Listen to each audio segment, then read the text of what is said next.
भाग्य, जिसका लिखा स्वयं विधाता भी नहीं मिटा सकते। परंतु क्या जन्म से लेकर मृत्यु तक जो कुछ भी हमारे जीवन में घटित होता है, जन्म कहाँ होगा, किससे विवाह होगा, यहां तक कि मृत्यु कब और कैसे होगी, क्या यह सब पहले से ही निर्धारित होता है? क्या सचमुच भाग्य का लिखा कभी नहीं मिटता? क्या मनुष्य भाग्य पहले से लिखा होता है? सबसे गहन सवाल। कोई महलों में जन्म लेता है तो कोई झोपड़ी में, कोई स्वस्थ जन्म लेता है तो कोई रोगी या विकलांग। यदि भगवान के लिए सभी जीव समान हैं, तो फिर भगवान यह भेदभाव क्यों करते हैं? क्या यह सब भाग्य का खेल है? और सबसे बड़ा रहस्य, आखिर भगवान किसे देते हैं और किससे छीन लेते हैं? मित्रों, आज की यह गरुड़ पुराण की कथा अमृत समान ज्ञान से परिपूर्ण है, इसलिए इसे अंत तक अवश्य सुनिए, क्योंकि इसके अंतिम भाग में एक ऐसा गूढ़ रहस्य और ज्ञान छिपा है जिसे न सुनना स्वयं को एक अनमोल ज्ञान से वंचित कर देना होगा। तो मित्रों, कथा आरंभ करने से पहले चैनल को सब्सक्राइब और वीडियो को लाइक अवश्य कर दीजिए। एक बार की बात है, गरुड़देव के मन में भाग्य को लेकर एक गहरी जिज्ञासा उत्पन्न हुई। पिछली कथा में वे भगवान विष्णु से जान चुके थे कि मनुष्य का भाग्य कब लिखा जाता है और उसे कौन लिखता है, लेकिन अब उनके मन में एक और रहस्यपूर्ण प्रश्न उठ खड़ा हुआ। उसका उत्तर जानने के लिए वे भगवान विष्णु के चरणों में पहुंचे। प्रभु मुस्कुराकर बोले, हे गरुड़, निसंकोच कहो, आज तुम्हारे मन में कौन सा प्रश्न है?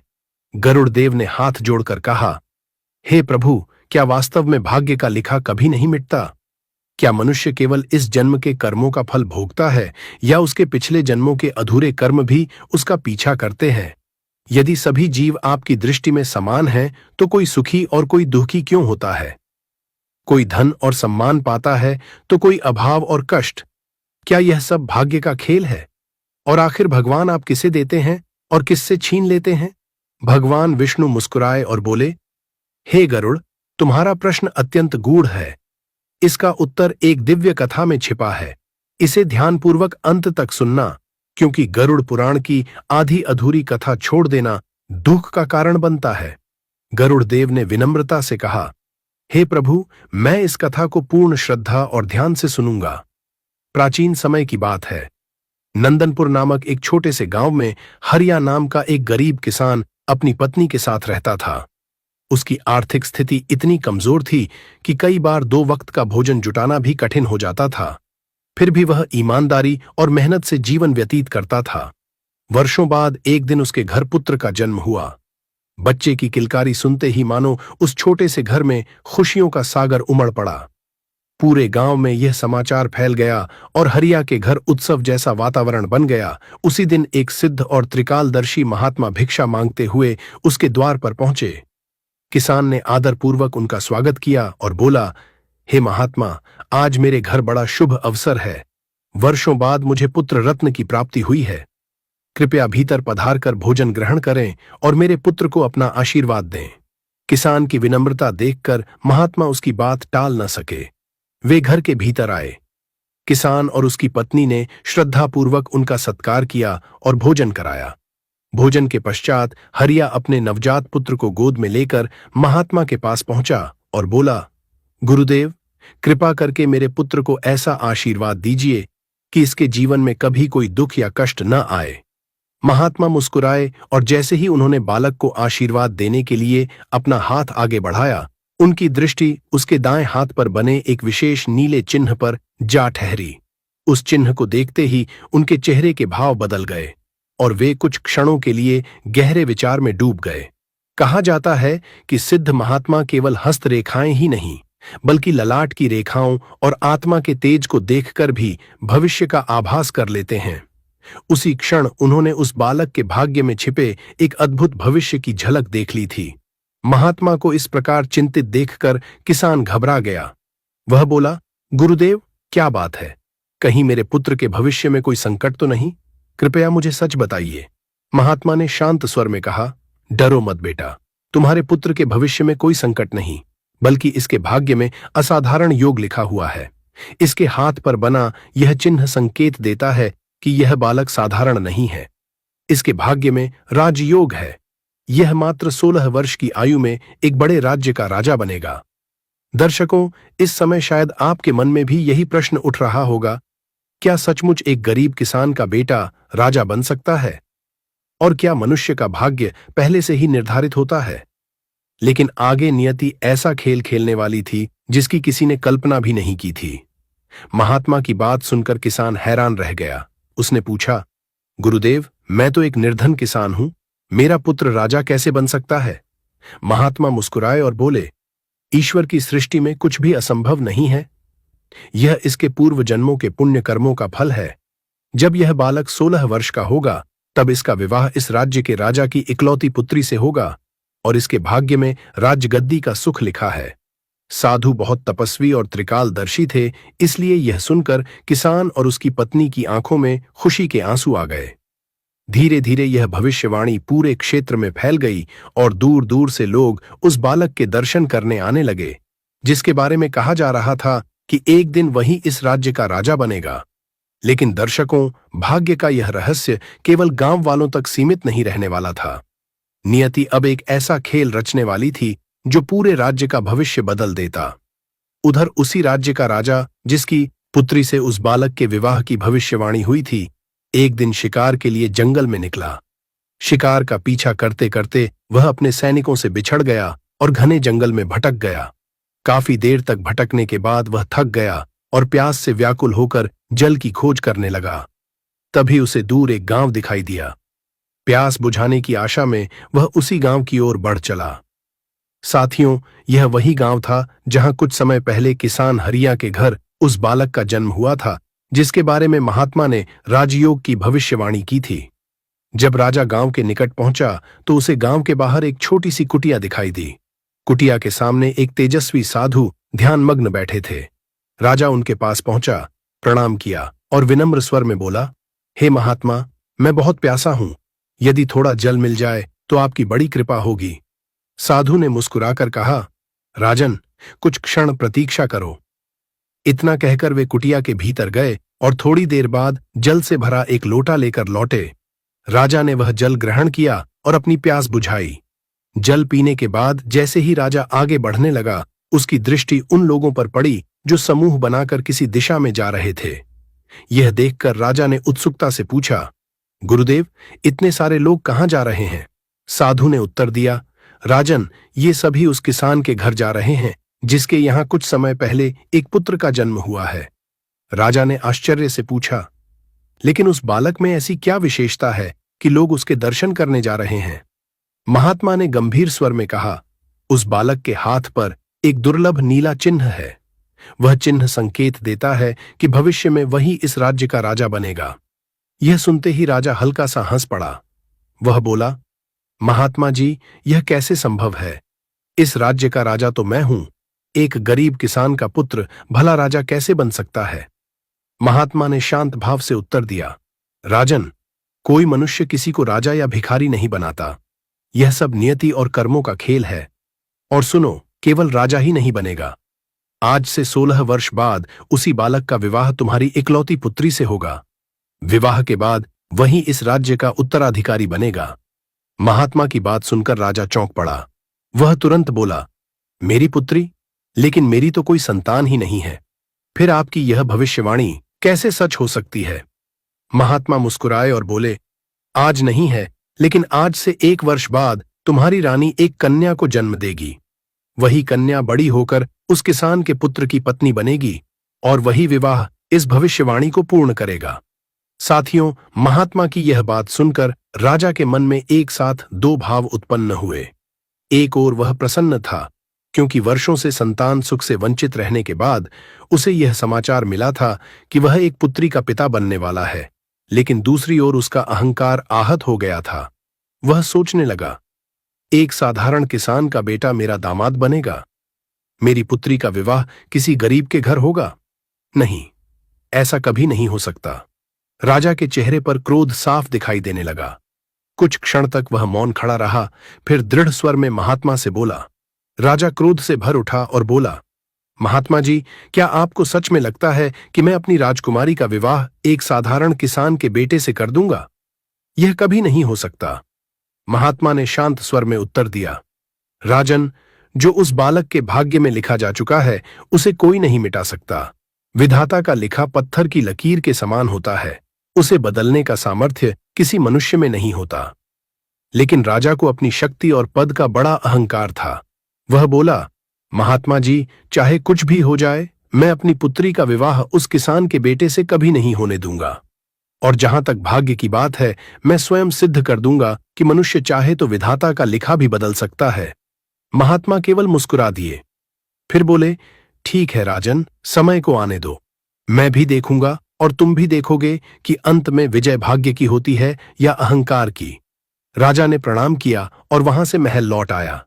लेकिन उस दिन के बाद उसके मन में एक ही विचार घूमने लगा, ऐसा क्या करूं कि भविष्यवाणी कभी सच ही ना हो। पूरी रात वह इसी चिंता में डूबा रहा। अंततः उसके मन में एक योजना आई। अगले ही दिन उसने ब्राह्मण का वेश धारण किया और उस गांव की ओर चल पड़ा जहां किसान हरिया रहता था। बाहर खड़े होकर उसने आवाज लगाई, कोई है? एक भूखा ब्राह्मण द्वार पर खड़ा है, कुछ दान मिल जाए तो बड़ी कृपा होगी। आवाज सुनकर किसान बाहर आया। उसने आदरपूर्वक ब्राह्मण को प्रणाम किया और बोला, महाराज, बताइए, मैं आपकी क्या सेवा कर सकता हूं? भेष बदले राजा ने कुछ देर तक किसान को देखा और फिर बोला, मैं केवल भिक्षा ही नहीं मांगता, भाग्य भी देखता हूं। मुझे ऐसा प्रतीत हो रहा है कि तुम्हारे घर में हाल ही में एक पुत्र जन्मा है और उसके दाएं हाथ पर नीले रंग का एक विशेष चिन्ह भी है। यह सुनकर किसान आश्चर्यचकित रह गया। उसने कहा, हाँ महाराज, बिल्कुल ऐसा ही है। ब्राह्मण ने कहा, तो उस बालक को मेरे पास लेकर आओ। किसान तुरंत भीतर गया और अपने पुत्र को गोद में लेकर बाहर आ गया। राजा ने बच्चे को देखा और मन ही मन समझ गया कि यही वही बालक है जिसके बारे में भविष्यवाणी की गई थी।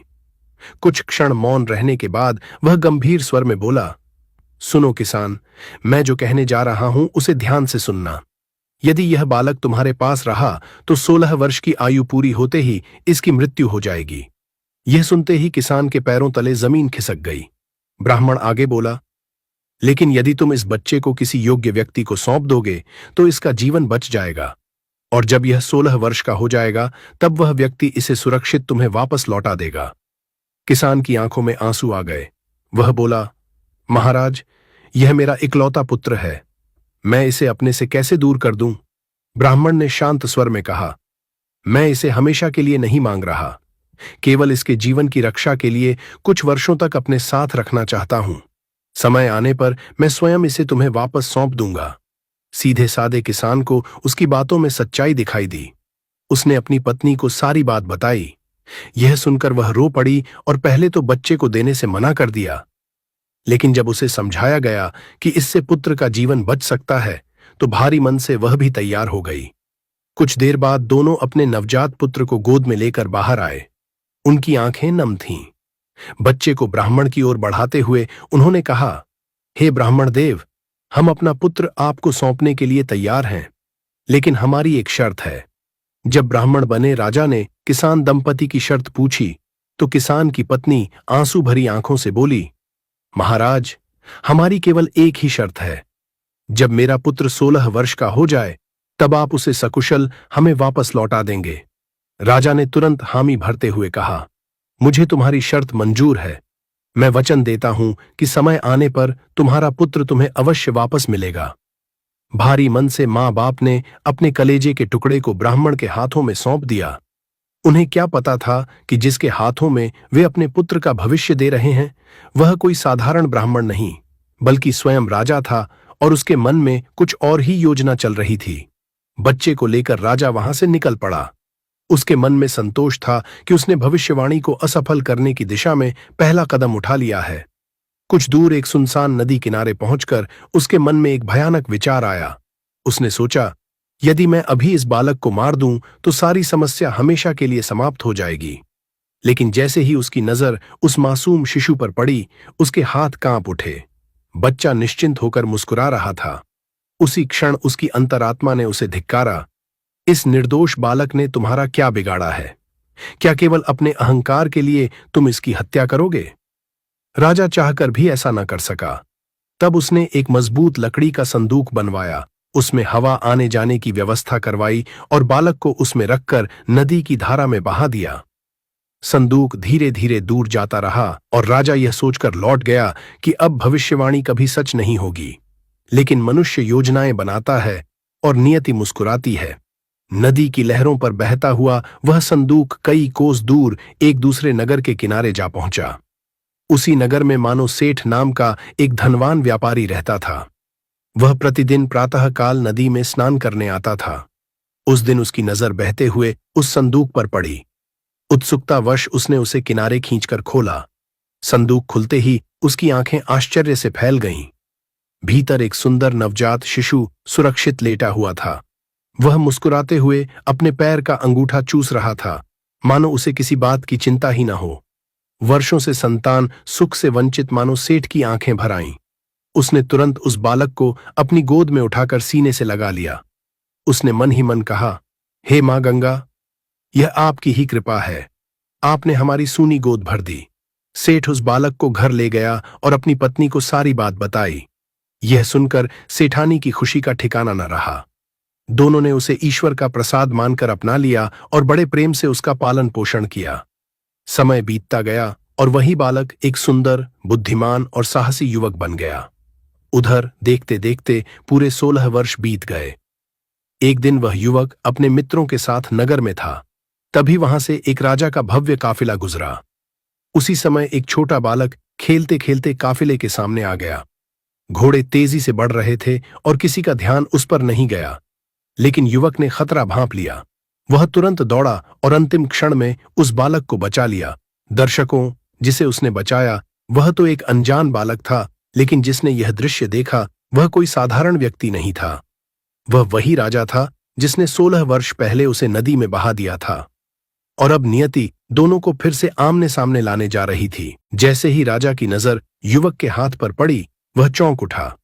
उसके हाथ पर वही नीला निशान था। राजा के मन में विचार उठा, क्या यह वही बालक है? लेकिन यह जीवित कैसे बच गया? राजा ने तुरंत युवक को बुलवाया। उसकी बहादुरी की प्रशंसा करने के बाद उसने उसके परिवार के बारे में पूछा। युवक ने बताया कि वह मानो सेठ का पुत्र है।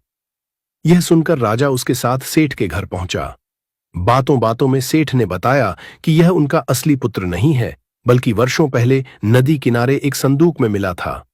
यह सुनते ही राजा समझ गया कि नियति ने उस बालक को बचा लिया था। कुछ देर सोचने के बाद राजा के मन में एक नई योजना आई। उसने सेठ से कहा, आपका पुत्र साहसी और योग्य है। यदि आप अनुमति दें तो मैं इसे अपने महल में सेवा का अवसर देना चाहता हूं। सेठ ने प्रसन्न होकर अनुमति दे दी। तब राजा ने एक पत्र लिखा, उस पर अपनी राजमुद्रा लगाई और युवक को देते हुए कहा, इसे मेरी महारानी को दे देना, वह तुम्हें उचित कार्य सौंप देंगी। युवक पत्र लेकर राजा के राज्य की ओर चल पड़ा। लेकिन मित्रों, नियति ने उसके लिए एक और मोड़ तैयार कर रखा था। रास्ते में वह एक घने जंगल में भटक गया। सूर्य अस्त हो चुका था और चारों ओर अंधेरा फैलने लगा था। तभी युवक को दूर एक टूटी फूटी झोपड़ी दिखाई दी। उसने सोचा कि रात यहीं बिताना उचित रहेगा। लेकिन जैसे ही वह भीतर पहुंचा, उसका आश्चर्य का ठिकाना नहीं रहा। बाहर से साधारण दिखने वाली उस झोपड़ी के भीतर एक बड़ा रहस्य छिपा था। वहां नीचे जाने के लिए पत्थरों की सीढ़ियां बनी थीं। उत्सुकतावश जब वह नीचे उतरा तो उसकी आंखें आश्चर्य से फैल गईं। नीचे एक भव्य महल था। महल में एक वृद्धा भोजन बना रही थी। युवक ने उसे प्रणाम किया और रास्ता भटकने से लेकर वहां तक पहुंचने की पूरी बात बताकर एक रात ठहरने की अनुमति मांगी। वृद्धा बोली, बेटा, मुझे कोई आपत्ति नहीं, लेकिन यह डाकुओं का गुप्त अड्डा है। यदि उन्हें तुम्हारे बारे में पता चल गया तो वे तुम्हें जीवित नहीं छोड़ेंगे। युवक ने विनम्रता से कहा, मैया, बाहर घना जंगल है और मैं रास्ता भी भटक चुका हूं। इस समय मेरी रक्षा केवल आप ही कर सकती हैं। उसकी सरलता देखकर वृद्धा का हृदय पिघल गया और उसने उसे रुकने की अनुमति दे दी। कुछ समय बाद डाकू अपने अड्डे पर लौटे। कोने में सोए हुए युवक को देखकर वे चौंक गए। वृद्धा ने उन्हें सारी बात बता दी, लेकिन एक डाकू को संदेह हुआ। उसने कहा, क्या पता यह राजा का जासूस हो, और उसने युवक की तलाशी लेनी शुरू कर दी। तभी उसकी जेब से राजमुद्रा लगा हुआ एक पत्र निकला। डाकू ने पत्र खोला और पढ़ने लगा, लेकिन जैसे जैसे वह पढ़ता गया उसके चेहरे का रंग बदलता गया। वह बोला, धिक्कार है, हमारा राजा कितना निर्दयी है। वृद्धा ने पूछा, ऐसा क्या लिखा है? डाकू बोला, इसमें महारानी को आदेश दिया गया है कि जैसे ही यह युवक महल पहुंचे इसे तुरंत मरवा दिया जाए। यह सुनकर वृद्धा का हृदय द्रवित हो उठा। उसने युवक की ओर देखा और बोली, कैसा अन्याय है। जिसके हाथों पत्र भिजवाया जा रहा है उसी की मृत्यु का आदेश भी उसी में लिखा है। कुछ देर सोचने के बाद वृद्धा बोली, नहीं, इस बालक को बचाना होगा। शायद ईश्वर ने इसे किसी कारण से यहां भेजा है। फिर उसने डाकुओं से कहा, इस पत्र को बदल दो। डाकुओं ने पूछा, क्या लिखें? वृद्धा बोली, लिखो कि यह युवक अत्यंत योग्य, बुद्धिमान और सदाचारी है। मैंने इसे अपनी पुत्री के लिए चुना है, अतः मेरे लौटने से पहले राजकुमारी का विवाह इसी युवक से कर दिया जाए। डाकुओं को भी उसकी बात उचित लगी। उन्होंने नया पत्र तैयार किया, उस पर सावधानी से राजा की मुहर लगाई और युवक की जेब में वापस रख दिया। अगली सुबह वृद्धा ने युवक को जगाया। युवक ने कृतज्ञ होकर उसके चरण स्पर्श किए, राजमहल का मार्ग पूछा और वहां से चल पड़ा। कई घंटों की यात्रा के बाद वह राजमहल पहुंचा। उसे सीधे महारानी के सामने ले जाया गया। युवक ने प्रणाम करते हुए कहा, महारानी साहिबा, महाराज ने आपके लिए यह पत्र भेजा है। कृपया इसे पढ़कर बताइए कि मुझे क्या करना है। मित्रों, उस युवक को क्या पता था कि उसकी जेब में रखा वही पत्र अब उसकी पूरी जिंदगी बदलने वाला था। दर्शकों, महारानी ने युवक के हाथ से पत्र लिया और पढ़ने लगी। उसमें लिखा था कि यह युवक अत्यंत योग्य, बुद्धिमान और सदाचारी है तथा राजकुमारी के लिए उपयुक्त वर है। इसलिए राजा के लौटने से पहले ही उसका विवाह राजकुमारी से कर दिया जाए। पत्र पढ़कर महारानी अवश्य आश्चर्यचकित हुईं, लेकिन डाकुओं ने राजा की राजमुद्रा और हस्ताक्षर इतनी कुशलता और सफाई से अंकित किए थे कि उन्हें किसी प्रकार का संदेह नहीं हुआ। उन्हें पूरा विश्वास था कि यह पत्र स्वयं राजा द्वारा ही भेजा गया है। इसलिए उन्होंने बिना विलंब किए राजपुरोहितों को बुलवाया और शुभ मुहूर्त में राजकुमारी का विवाह उस युवक के साथ करवा दिया। देखते ही देखते वह साधारण युवक राज परिवार का दामाद बन गया। उधर राजा अपना कार्य समाप्त करके लौट रहा था। उसे पूरा विश्वास था कि अब तक युवक की मृत्यु हो चुकी होगी और साधु की भविष्यवाणी असत्य सिद्ध हो गई होगी। लेकिन महल पहुंचते ही उसके होश उड़ गए। जिस युवक को वह मृत्यु के मुख में भेज चुका था वही उसके महल में सम्मान के साथ बैठा था। इतना ही नहीं, उसका विवाह राजकुमारी से भी हो चुका था। यह जानकर राजा क्रोध से भर उठा। वह महारानी के पास पहुंचा और बोला, मैंने उसे मरवाने का आदेश दिया था, फिर उसका विवाह कैसे हो गया? महारानी ने शांत स्वर में उत्तर दिया, महाराज, मैंने तो वही किया जो आपके पत्र में लिखा था। राजा ने तुरंत पत्र मंगवाया। जब उसने पत्र पढ़ा तो उसके पैरों तले जमीन खिसक गई। उसमें लिखा संदेश पूरी तरह बदल चुका था। क्रोध में उसने सैनिकों को आदेश दिया कि युवक को तुरंत दरबार में प्रस्तुत किया जाए। युवक के आते ही राजा ने तलवार निकाल ली और गरज कर बोला, एक गरीब किसान का पुत्र होकर तुमने राजकुमारी से विवाह करने का साहस कैसे किया? आज तुम्हें इसका दंड मिलेगा।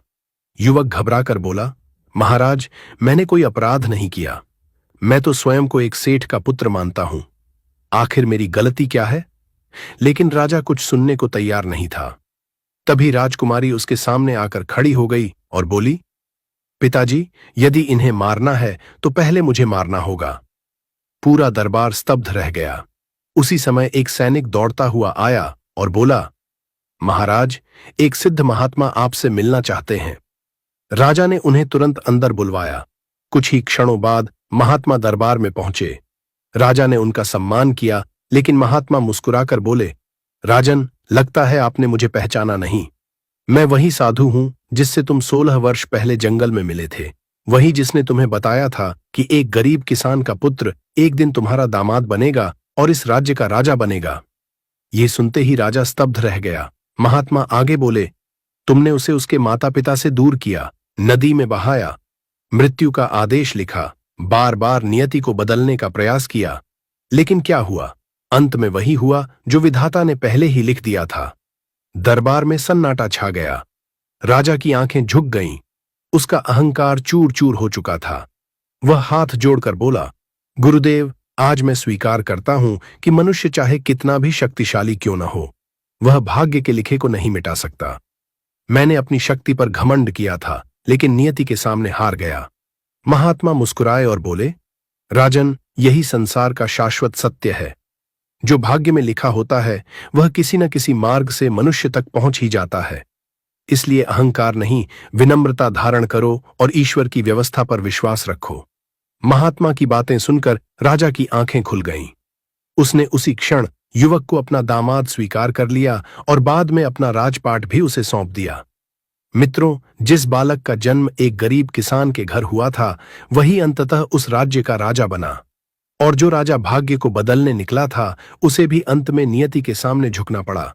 क्योंकि मनुष्य लाख प्रयास कर ले, लेकिन जो विधाता ने लिख दिया हो उसे कोई मिटा नहीं सकता। मित्रों, इस कथा से एक बात स्पष्ट हो जाती है कि जब समय और नियति अपना निर्णय कर लेते हैं तो राजा हो या रंक, कोई भी उसे रोक नहीं सकता। ऐसा ही एक प्रसंग द्वापर युग में भी देखने को मिलता है। जब कंस को यह भविष्यवाणी सुनाई गई कि उसकी मृत्यु उसकी बहन देवकी की 8वीं संतान के हाथों होगी, तब उसने नियति को बदलने के लिए हर संभव प्रयास किया। उसने देवकी और वसुदेव को कारागार में डाल दिया, उनकी संतानों का वध किया और अपनी शक्ति के बल पर भाग्य को चुनौती देने का प्रयास किया। लेकिन अंत में वही हुआ जो विधाता ने पहले ही निर्धारित कर रखा था।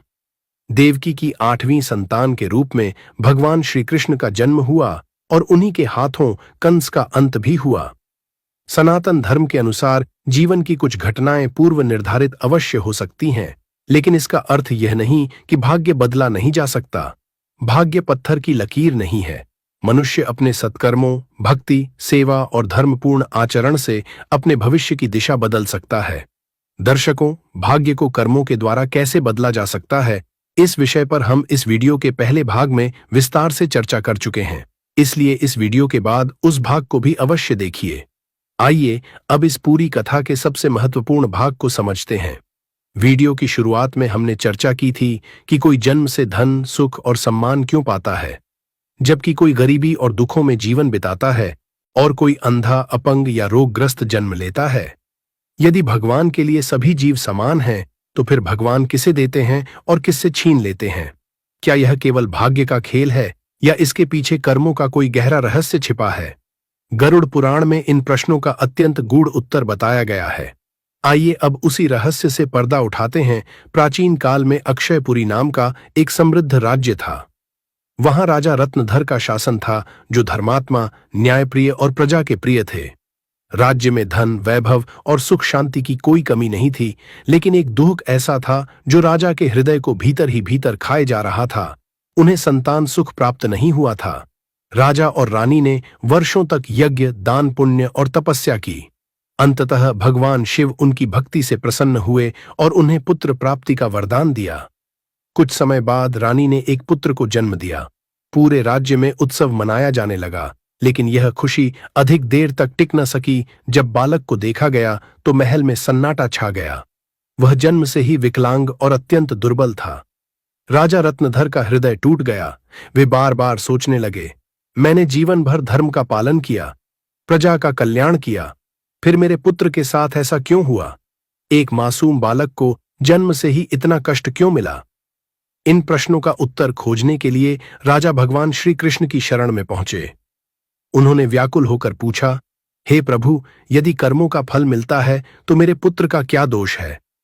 और यदि भाग्य पहले से लिखा होता है तो फिर मनुष्य के कर्मों का महत्व क्या है?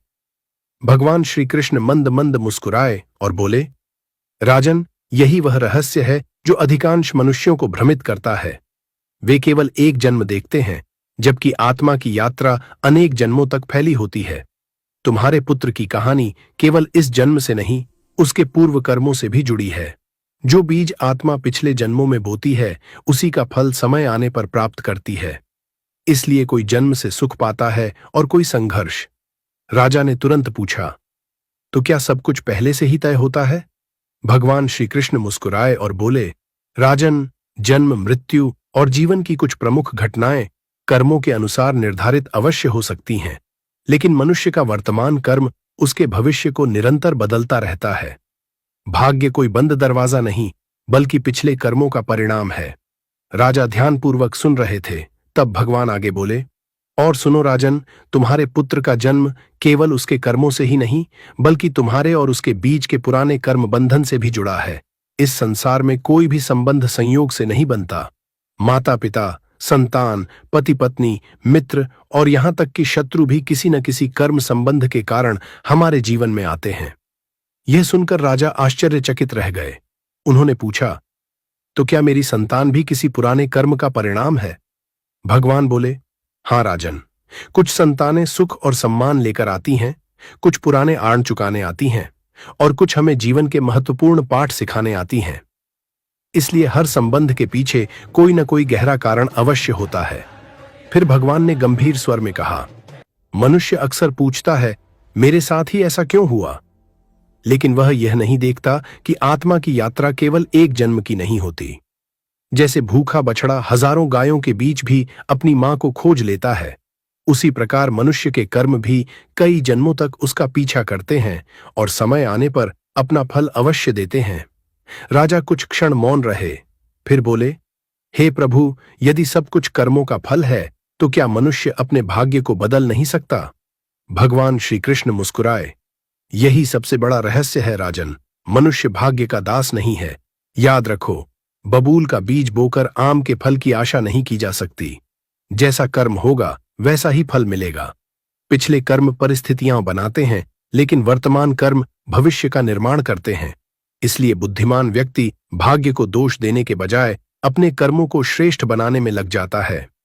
राजा ने तुरंत पूछा, तो क्या मेरा पुत्र भी अपना भविष्य बदल सकता है? भगवान बोले, निश्चित रूप से। उसका जन्म किन परिस्थितियों में हुआ, यह पूर्व कर्मों का परिणाम हो सकता है, लेकिन वह आगे क्या बनेगा, यह उसके वर्तमान कर्म तय करेंगे। यदि उसे साहस, धैर्य, अच्छे संस्कार और धर्म का मार्ग मिलेगा तो वही बालक महान कार्य कर सकता है। फिर भगवान ने कहा, और एक बात सदैव याद रखना राजन, जब मनुष्य भक्ति, सेवा और सत्कर्मों का मार्ग अपनाता है, तब ईश्वर की कृपा उस पर ऐसी बरसती है कि जो विशाल पत्थर उसके ऊपर गिरने वाला होता है, वह छोटे छोटे टुकड़ों में बिखर जाता है। कर्म फल तो भोगना पड़ता है, लेकिन उसकी चोट उतनी नहीं लगती जितनी लग सकती थी। भगवान की बातें सुनकर राजा रत्नधर की आंखें खुल चुकी थीं। अब वे अपने पुत्र को अभिशाप नहीं, बल्कि ईश्वर द्वारा दी गई एक जिम्मेदारी के रूप में देखने लगे। तब भगवान श्री कृष्ण मुस्कुराए और बोले, लेकिन राजन, अभी तुम्हारे सबसे महत्वपूर्ण प्रश्न का उत्तर शेष है।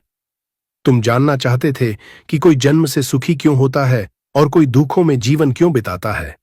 तब भगवान श्री कृष्ण मुस्कुराए और बोले, राजन, अब आगे की कथा ध्यानपूर्वक सुनो, क्योंकि तुम्हारे प्रश्न का उत्तर इसी में छिपा है। यही प्रश्न कभी राजा भोज के मन में भी उठा था। तब यमराज के दिव्य देवदूत ने उन्हें उनके पूर्व जन्मों का ऐसा रहस्य दिखाया जिसने उनके जीवन की सारी धारणाएं बदल दी थीं। अब मैं तुम्हें वही अद्भुत कथा सुनाता हूं। इसे ध्यान से सुनो, क्योंकि आगे जो रहस्य प्रकट होने वाला है वही तुम्हारे सभी प्रश्नों का उत्तर है। बहुत प्राचीन समय की बात है। उज्जैन नगरी में राजा भोज का शासन था। उनके पास अपार धन, वैभव और सम्मान था। दूर दूर तक उनकी समृद्धि की चर्चा होती थी। लेकिन जब वे अपने राज्य में गरीब, रोगी और विकलांग लोगों को देखते तो उनके मन में एक प्रश्न बार बार उठता, मैंने ऐसे कौन से कर्म किए कि मुझे राजपाट और सुख मिला, और इन लोगों ने ऐसे कौन से कर्म किए कि इन्हें दुख, अभाव और कष्टों से भरा जीवन मिला। विशेषकर एक जन्म से अंधे भिखारी को देखकर उनका मन विचलित हो उठता। वे सोचते, यदि ईश्वर के लिए सभी जीव समान हैं, तो कोई महलों में और कोई फुटपाथ पर क्यों जन्म लेता है। एक रात इसी चिंता में डूबे राजा भोज के सामने एक दिव्य पुरुष प्रकट हुए। उन्होंने कहा, राजन, यदि तुम अपने प्रश्नों का उत्तर जानना चाहते हो तो मेरे साथ चलो। आज मैं तुम्हें कर्म और भाग्य का ऐसा रहस्य दिखाऊंगा जिसके बाद तुम्हारे सभी संदेह समाप्त हो जाएंगे। इतना कहकर देवदूत ने अपना हाथ राजा भोज की आंखों पर रखा और अगले ही क्षण समय का पहिया सैकड़ों वर्ष पीछे घूमने लगा। राजा ने पहले देखा, एक छोटे से गांव में दयानाथ नाम का एक गरीब किसान रहता था। उसके पास धन दौलत तो नहीं थी, लेकिन पूरे गांव में उससे अधिक सम्मानित कोई नहीं था। कारण उसका धन नहीं, बल्कि उसके सत्कर्म थे। दयानाथ प्रतिदिन भगवान का स्मरण करता, मंदिर की सेवा करता, भजन कीर्तन में भाग लेता और लोगों को धर्म के मार्ग पर चलने की प्रेरणा देता था। उसकी आय बहुत कम थी, फिर भी वह अपने सामर्थ्य अनुसार दान अवश्य करता था। कोई साधु संत आ जाए तो भोजन कराता, किसी गरीब की सहायता करता और किसी वृद्ध, रोगी या असहाय को देखकर कभी मुंह नहीं मोड़ता था।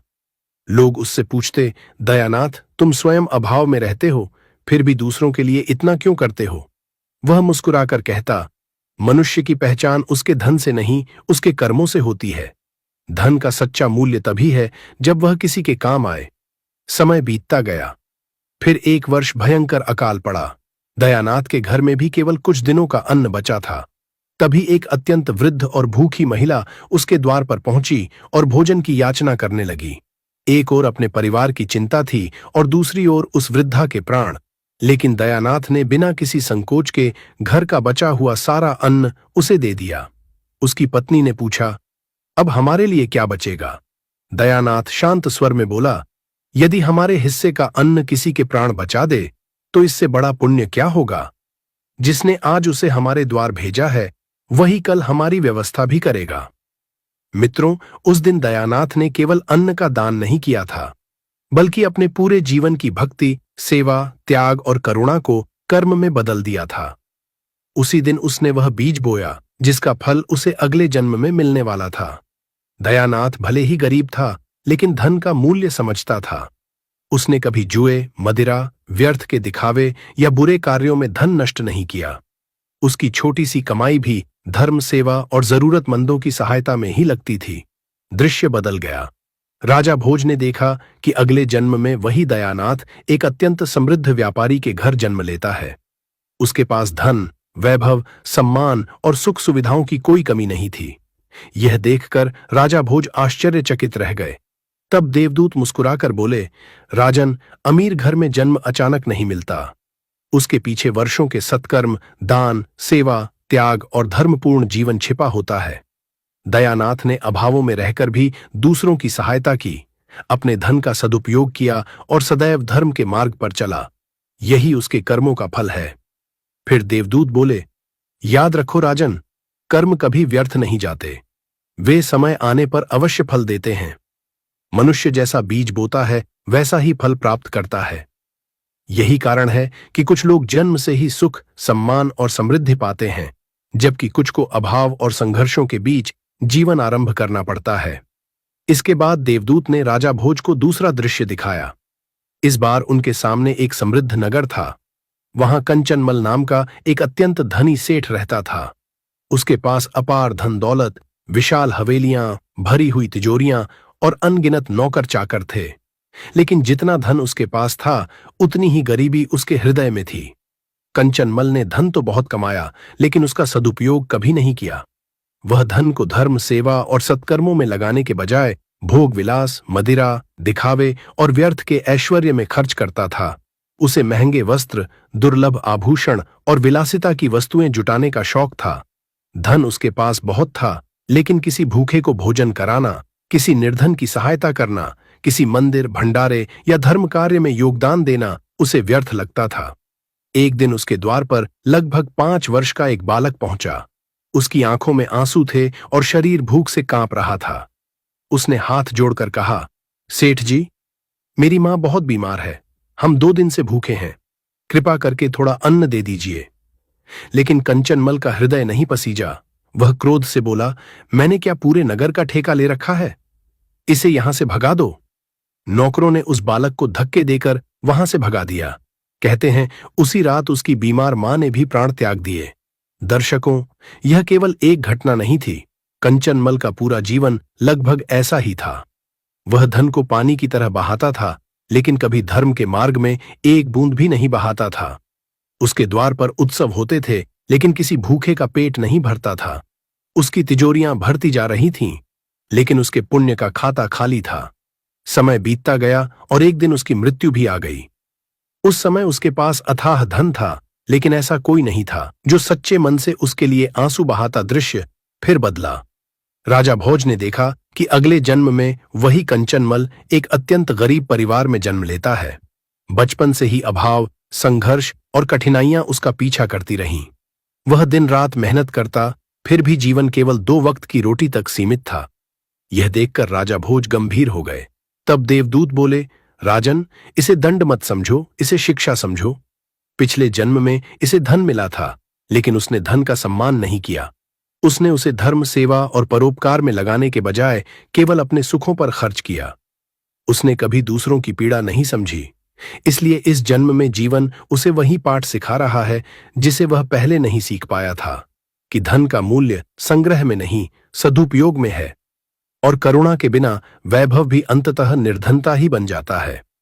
राजा भोज की आंखें नम हो चुकी थीं। अब उन्हें समझ आ गया था कि कोई अमीर क्यों जन्म लेता है और कोई गरीब। लेकिन उनके मन में एक बड़ा प्रश्न अब भी शेष था। उन्होंने धीमे स्वर में पूछा, देवदूत जी, यदि धन और गरीबी पिछले कर्मों का फल है, तो फिर एक मासूम बालक का क्या दोष होता है? कोई जन्म से अंधा, अपंग या रोगी क्यों होता है, जबकि कोई स्वस्थ और संपन्न जीवन पाता है? और ऐसा भी क्यों होता है कि एक संतान माता पिता के जीवन में सुख और सम्मान लेकर आती है, जबकि दूसरी संतान उनके लिए जीवन भर चिंता और दुख का कारण बन जाती है? जो माता पिता संतान को पाल पोष कर बड़ा करती है, वही संतान एक दिन उसे घर के बाहर निकाल देता है। यह सुनकर देवदूत कुछ क्षण मौन रहे, फिर गंभीर स्वर में बोले, राजन, मनुष्य अक्सर केवल परिणाम देखता है, कारण नहीं। जब वह किसी बालक को जन्म से अंधा, अपंग या रोगी देखता है तो तुरंत पूछता है, इस मासूम का क्या दोष है? लेकिन आत्मा की कहानी केवल एक जन्म की नहीं होती। वह अपने साथ अनेक जन्मों के कर्म, संस्कार और अधूरे अनुभव लेकर चलती है। देवदूत आगे बोले, कुछ आत्माएं ऐसी भी होती हैं जो पिछले जन्मों में मनुष्य शरीर के महत्व को नहीं समझ पाती। यह दुर्लभ देह ईश्वर की अमूल्य देन है, लेकिन वे इसे नशे, दुर्व्यसनों, हिंसा, आलस्य या अन्य बुरे कर्मों में नष्ट कर देती हैं। कुछ तो अपने ही शरीर का सम्मान किए बिना जीवन समाप्त करने का प्रयास भी कर बैठती हैं। तब अगले जन्म में जीवन उन्हें ऐसे अनुभवों से गुजारता है जिनसे वे समझ सकें कि स्वस्थ शरीर कितना बड़ा वरदान है और उसकी वास्तविक कीमत क्या है। फिर देवदूत बोले, और जहां तक संतान का प्रश्न है, उसे केवल पुत्र या पुत्री समझने की भूल मत करना। कई बार संतान हमारे जीवन में सुख, प्रेम और सहारा बनकर आती है, तो कई बार हमें कोई महत्वपूर्ण सीख देने। यही कारण है कि एक संतान माता पिता का गौरव बनती है, जबकि दूसरी उनके लिए चिंता और दुख का कारण बन जाती है। शास्त्रों में कहा गया है कि कर्मों का लेखा जोखा केवल एक जन्म तक सीमित नहीं रहता।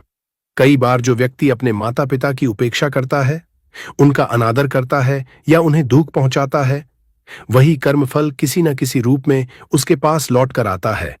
तब उसे भी संतान के प्रेम, सम्मान और सेवा से वंचित होना पड़ सकता है। यही कारण है कि कुछ माता पिता को अपने बच्चों से अपार प्रेम मिलता है, जबकि कुछ को जीवन के अंतिम समय में अकेलेपन और उपेक्षा का सामना करना पड़ता है। इसके बाद देवदूत ने कहा, लेकिन राजन, हर कष्ट केवल दंड नहीं होता। कई बार वह आत्मा के विकास का साधन भी होता है। जैसे साधारण विद्यार्थी को साधारण परीक्षा दी जाती है, लेकिन जो अधिक सक्षम होता है उसे कठिन परीक्षा दी जाती है। उसी प्रकार कुछ आत्माएं ऐसे जीवन में जन्म लेती हैं जहां संघर्ष अधिक होता है, ताकि वे धैर्य, साहस और आत्मबल के उच्चतम स्तर को प्राप्त कर सकें। राजा ने पूछा, तो क्या जन्म से विकलांग या दुख झेलने वाले लोग अभागे नहीं होते? देवदूत मुस्कुराए और बोले, नहीं राजन, वे अभागे नहीं होते। कई बार वे हम सबसे अधिक साहसी होते हैं। जो पीड़ा वे सहते हैं उसकी कल्पना भी सामान्य मनुष्य नहीं कर सकता। और जो माता पिता, भाई बहन या परिवार उनकी सेवा करते हैं, वे भी अदृश्य रूप से महान पुण्य अर्जित करते हैं।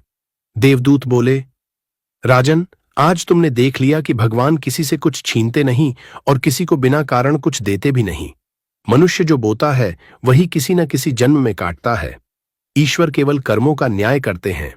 दर्शकों, इस संसार से जाते समय न धन साथ जाता है, न वैभव और न ही पद प्रतिष्ठा। आत्मा के साथ केवल उसके कर्म जाते हैं और वही आगे चलकर उसके भाग्य का निर्माण करते हैं। और याद रखिए, चाहे भाग्य पहले से लिखा गया हो, फिर भी कर्म ही वह शक्ति है जिनके द्वारा मनुष्य अपने भविष्य की दिशा बदल सकता है। भगवान की भक्ति, सत्कर्म, सेवा और धर्म के मार्ग पर चलकर मनुष्य अपने जीवन में आने वाले अनेक कष्टों को कम कर सकता है। इसलिए भाग्य से मत डरिए, अपने कर्मों को श्रेष्ठ बनाइए, क्योंकि आज के कर्म ही कल का भाग्य लिखते हैं। मित्रों, यदि इस कथा से आपको कुछ नया सीखने को मिला हो तो वीडियो को लाइक अवश्य करें और कमेंट करके बताइए कि इस कथा का कौन सा भाग आपको सबसे अधिक प्रेरणादायक लगा। और यदि आप गरुड़ पुराण तथा सनातन धर्म के ऐसे ही गहरे रहस्यों और अद्भुत कथाओं पर और वीडियो देखना चाहते हैं तो कमेंट में अवश्य लिखें गरुड़ पुराण। साथ ही यदि आपने इस श्रृंखला का पहला भाग अभी तक नहीं देखा है तो इस वीडियो के बाद उसे भी अवश्य देखें, क्योंकि उसके बिना यह ज्ञान और भी अधूरा रह जाएगा। चैनल को सब्सक्राइब करना न भूलें, क्योंकि हम आपके लिए ऐसी ही दुर्लभ, रहस्यमयी और ज्ञानवर्धक कथाएं लेकर आते रहेंगे। जुड़े रहिए ऑडियो बुक की गंगा के साथ। हर हर महादेव।